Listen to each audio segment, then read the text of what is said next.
اعوذ باللہ نحمده ونصلي على رسوله الكريم اما بعد فاعوذ بالله من الشيطان الرجيم بسم الله الرحمن الرحيم رب اشرح لي صدري ويسر لي امري واحلل عقدة من لساني يفقهوا قولي۔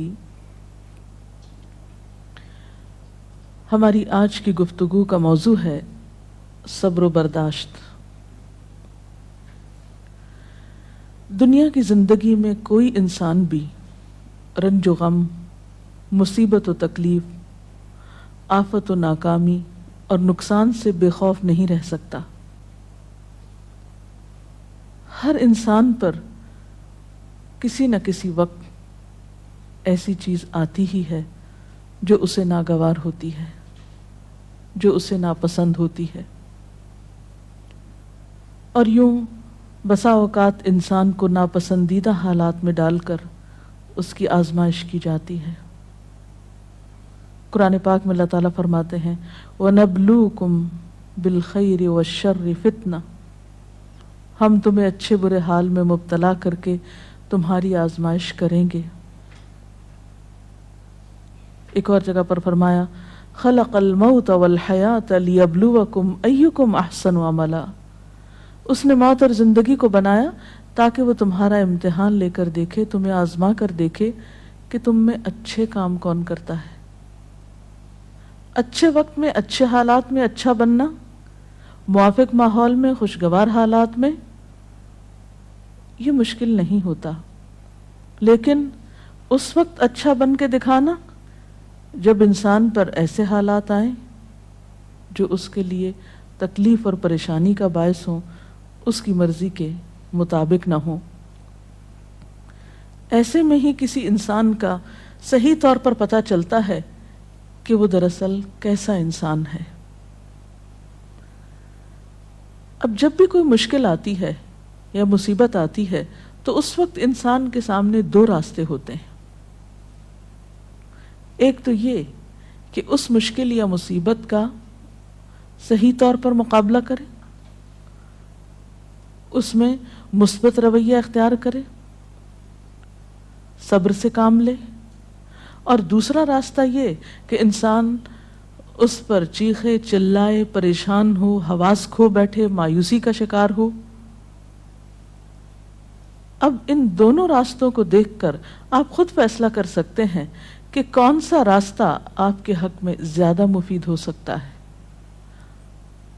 کسی بھی آنے والی مشکل یا آزمائش کو اگر انسان رب کا فیصلہ سمجھ کر قبول کر لیتا ہے تو اس صورت میں انسان کے اندر صبر آ جاتا ہے، اور اگر انسان مایوس ہوتا ہے، اس فیصلے کو قبول نہیں کرتا، اللہ سے ناراض ہوتا ہے، تو حاصل کچھ بھی نہیں ہوتا، اس اجر کو بھی چھوڑ بیٹھتا ہے جو صبر کی صورت میں اسے اس مصیبت پر مل سکتا تھا، اس سے بھی ہاتھ دھو بیٹھتا ہے، اور دوسری طرف مسئلہ حل بھی نہیں ہوتا۔ اس کے برعکس جو لوگ مصیبت پر صبر کرتے ہیں ان کے بارے میں قرآن پاک میں آتا ہے وَبَشِّرِ الصَّابِرِينَ الَّذِينَ إِذَا أَصَابَتْهُمْ مُصِيبَةٌ قَالُوا إِنَّا لِلَّهِ وَإِنَّا إِلَيْهِ رَاجِعُونَ أُولَئِكَ عَلَيْهِمْ صَلَوَاتٌ مِّن رَّبِّهِمْ وَرَحْمَةٌ وَأُولَئِكَ هُمُ الْمُهْتَدُونَ، اور خوشخبری ان لوگوں کو دیجیے جو مصیبت پر صبر کرتے ہیں اور کہتے ہیں کہ ہم اللہ کے ہیں اور اللہ ہی کی طرف ہمیں واپس جانا ہے۔ ان لوگوں پر ان کے رب کی طرف سے بڑی عنایات ہوں گی اور اس کی رحمت ہوگی، اور ایسے ہی لوگ راہ ہدایت پر ہوتے ہیں۔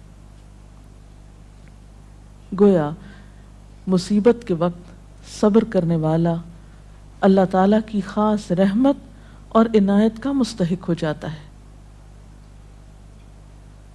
یہاں ایک سوال یہ پیدا ہوتا ہے کہ اگر انسان اللہ تعالیٰ کا محبوب ہے اور اللہ تعالیٰ اپنے بندوں سے پیار کرتا ہے تو پھر انہیں مشکل میں کیوں ڈالتا ہے، ان کا امتحان کیوں لیتا ہے؟ تو بات یہ ہے کہ دنیا میں بھی امتحان کے بغیر انسان کی اصل قدر و قیمت سامنے نہیں آتی۔ مثلاً ایک ماں اپنے بچے سے پیار کرتی ہے لیکن اس کو اسکول بھیجتی ہے، جب امتحان کا وقت آتا ہے تو گھر نہیں بٹھا لیتی، امتحان کے لیے بھیجتی ہے تیار کر کے، اور امتحان سے جب بچہ گزرتا ہے تو ہی وہ پہچانتا ہے کہ اب وہ کس قابل ہے۔ کامیابی امتحان کے بعد ہی آتی، بغیر امتحان کے تو کامیابی کا تصور ہی نہیں۔ اسی طرح ہم دیکھتے ہیں کہ دنیا کی تاریخ میں جس طرح کے بھی لوگ آئے، خواہ وہ نیک آئے یا بد آئے، اچھے یا برے، انبیاء اور صالحین تھے یا فاسقین و فجار تھے، آزمائشیں ہر ایک کی زندگی میں آئیں۔ اس دنیا میں سب کو امتحانوں سے گزرنا پڑا۔ ہاں، یہ فرق ضرور ہے کہ اللہ کے پیاروں نے اللہ کی طرف سے آئے ہوئے امتحان پر کبھی شکوہ نہیں کیا، بے صبری سے اور جلد بازی سے کام نہیں کیا، بلکہ اس کے برعکس صبر سے کام لیا۔ نبی صلی اللہ علیہ وسلم نے فرمایا کہ اذا احب اللہ قوما، جب اللہ کسی قوم سے، کسی گروہ سے محبت کرتا ہے، ابتلاہم، تو ان کو آزما لیتا ہے۔ گویا آزمائش اللہ کی طرف سے کسی ناراضگی کی علامت ہی نہیں، بلکہ بسا اوقات وہ اس کی محبت کی علامت ہوتی۔ پھر فرمایا کہ جو شخص اس پہ راضی ہو جاتا ہے اللہ اس کے لیے راضی ہو جاتا ہے، اور جو ناراض ہوتا ہے اللہ تعالیٰ اس سے ناراض ہو جاتا ہے۔ لیکن وہ لوگ جو کسی بھی دکھ، تکلیف اور آزمائش کے وقت صبر کرتے ہیں تو ان کے بارے میں خوشخبریاں بھی ہیں۔ ایک جگہ پر آتا ہے ان اللہ مع الصابرین، اللہ صبر کرنے والوں کے ساتھ ہے۔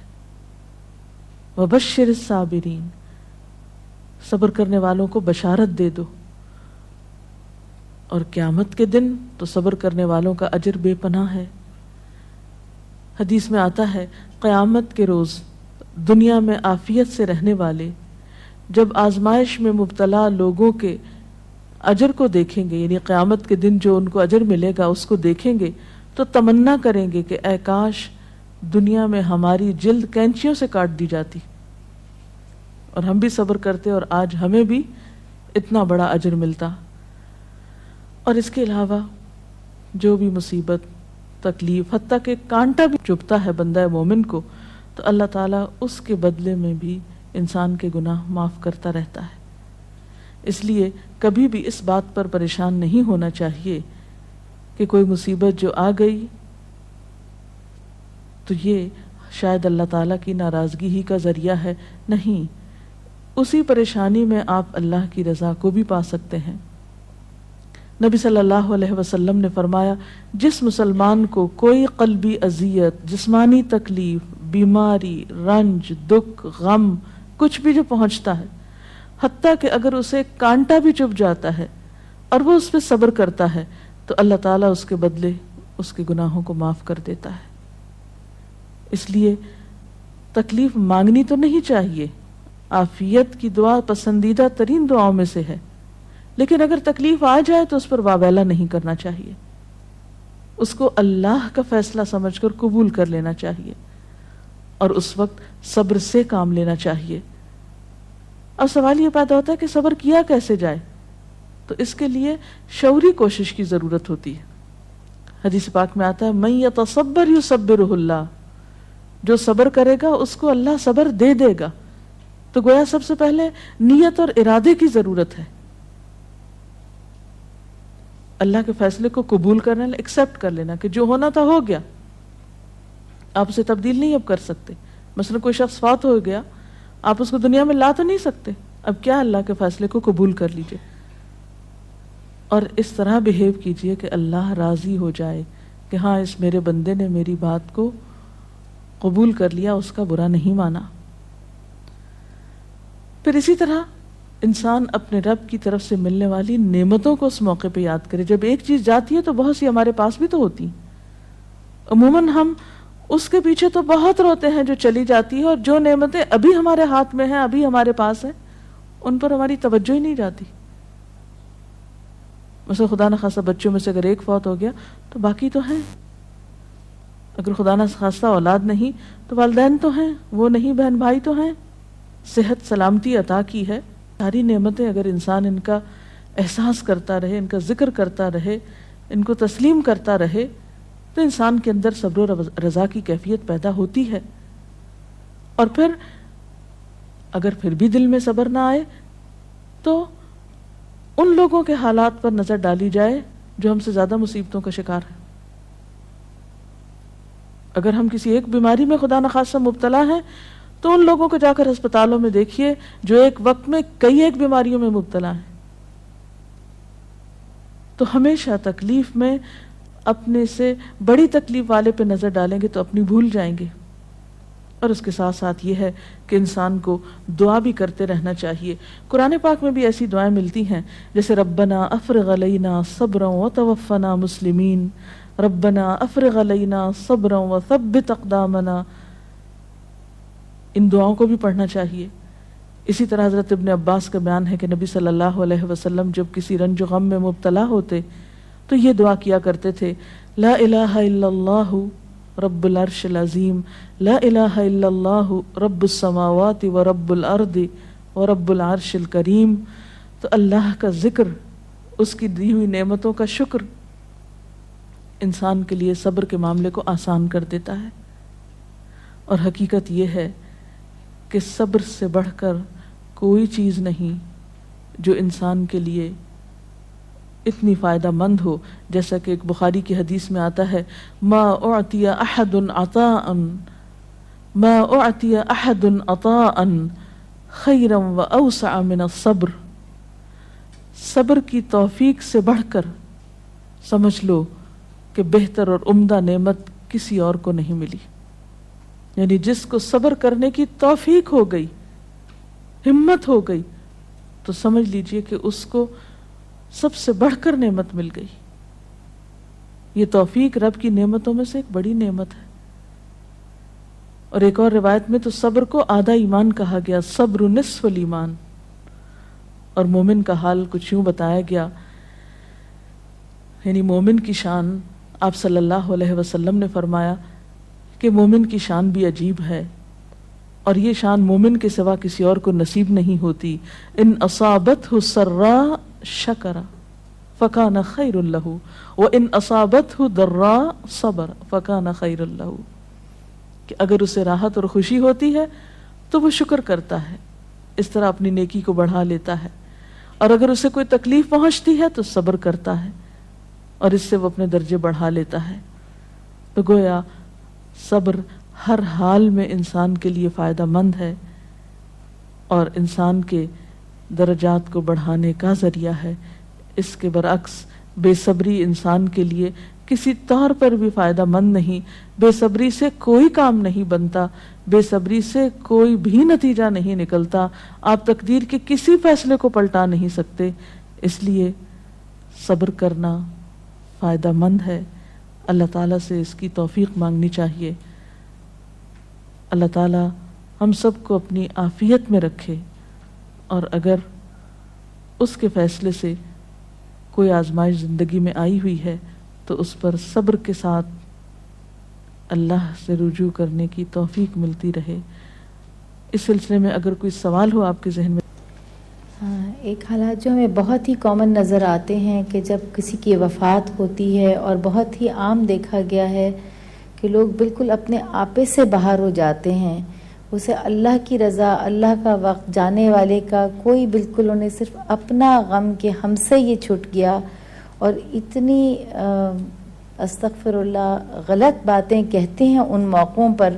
اور جب انہیں کوئی سمجھانا چاہے تو وہ اس مینٹل سٹیٹ میں، اس مینٹل فریم آف مائنڈ میں ہوتے نہیں کہ کسی کی بات سننا چاہیں، اور وہ بالکل صبر کا دامن چھوڑے ہوئے ہوتے ہیں. تو اس طریقے سے ان ماحول میں لوگوں کو کیسے ڈیل کیا جائے؟ ایسے سب لوگ اپنے بارے میں سوچیں کہ ان کی اس بے صبری نے ان کو کیا دیا.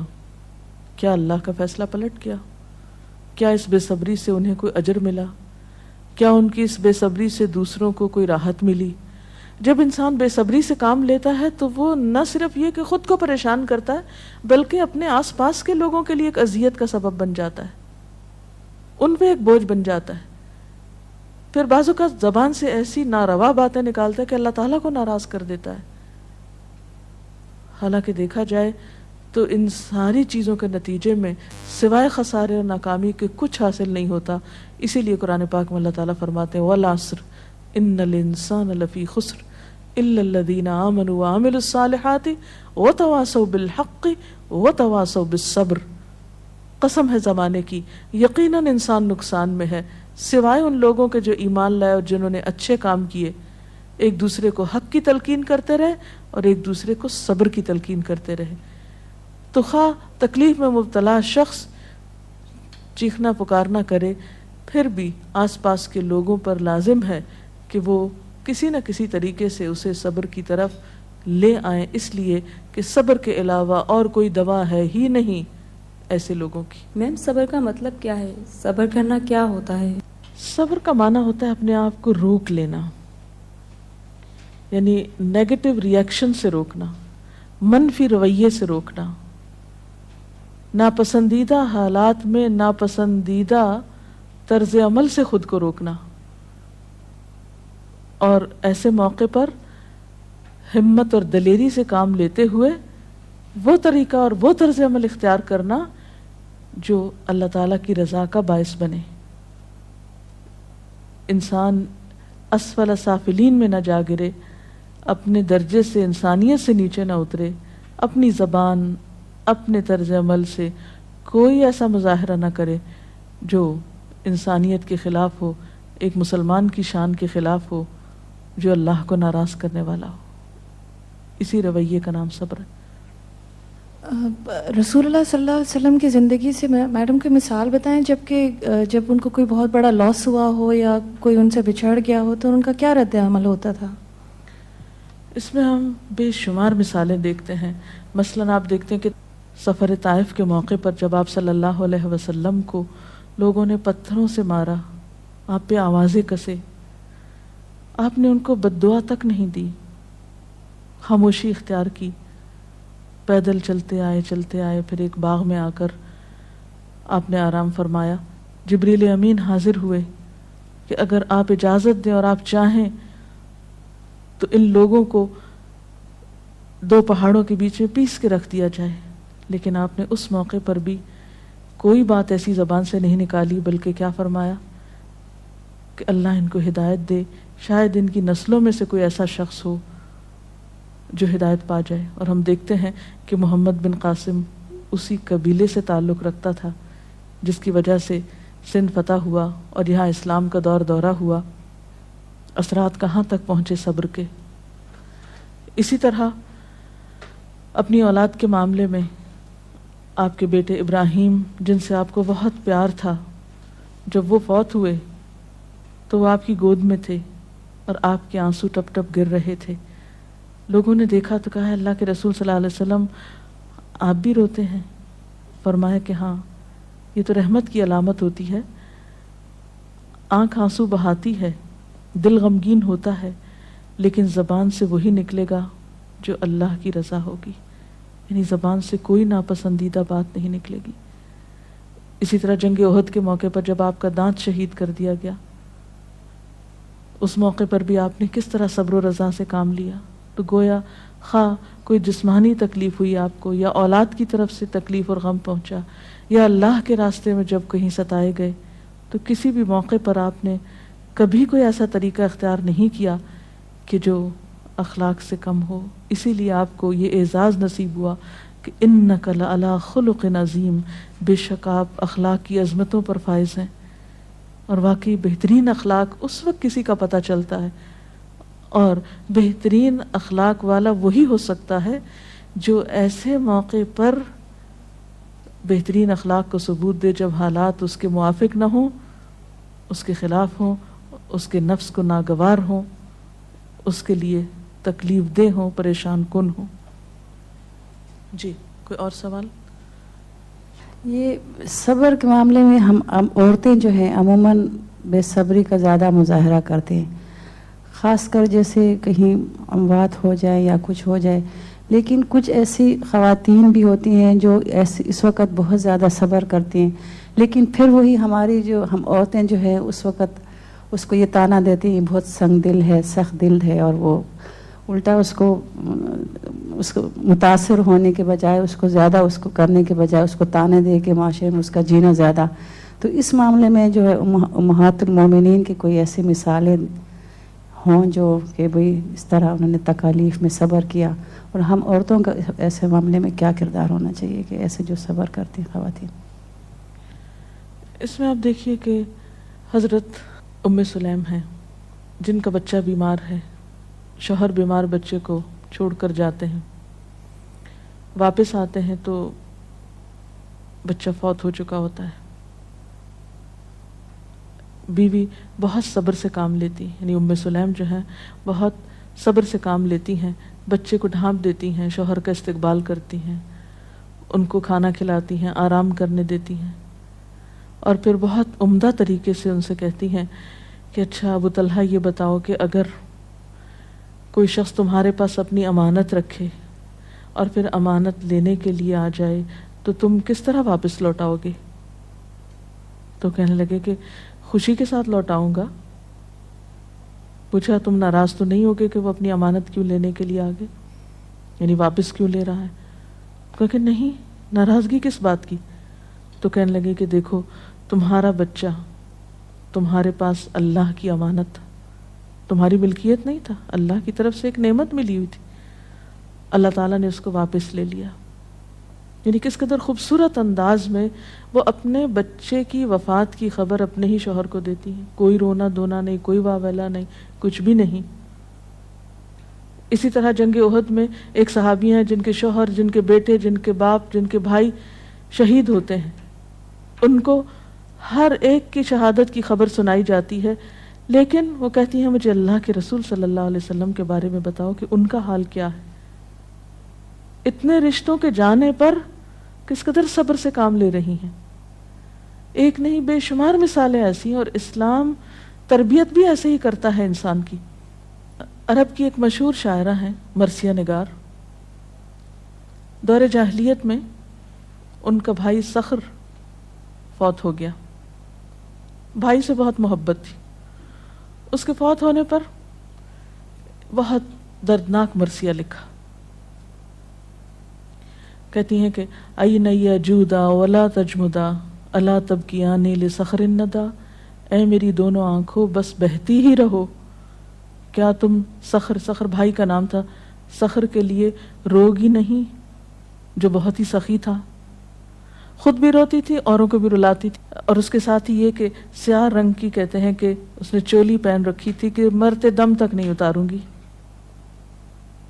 یعنی ہر وقت ایک غم کا سمبل بنی ہوئی تھی. جب اسلام لائیں، ایمان لائیں، تو اس کے بعد ایک جنگ میں ان کے 4 بیٹے اکٹھے شہید ہوئے اور ایک آنسو نہیں بہایا. انتہائی صبر کا مظاہرہ کیا. وہ خاتون جو دور جاہلیت میں ایک بھائی کی وفات پر مسلسل روتی تھی، ایمان لانے کے بعد اس پر بھی صبر آ گیا اور اپنے بیٹوں کی شہادت پر اللہ کا شکر ادا کیا. اور صخر کے لیے پھر جب کبھی روتی تھی تو کہتی پہلے تو میں اس کی موت پہ روتی تھی، اب اس بات پہ روتی ہوں کہ وہ حالت کفر میں فوت ہو گیا، اس کی آخرت کا کیا ہوگا. تو جس شخص کو غم آخرت لگ جائے وہ دنیا کے غم بھول جایا کرتا ہے. اور یہ ایمان ہی ہے سچا ایمان جو انسانوں کو اندر باہر سے بدلتا ہے. اللہ تعالی ہمیں بھی بہترین مومن بنائے. اس کے ساتھ ہی آج کا پروگرام ختم ہوتا ہے. اجازت چاہتے ہیں. السلام علیکم ورحمۃ اللہ وبرکاتہ. سبحانک اللہم وبحمدک، نشہد ان لا الہ الا انت، نستغفرک ونتوب الیک. اللہ اکبر اللہ اکبر، لا الہ الا اللہ واللہ اکبر، اللہ اکبر وللہ الحمد.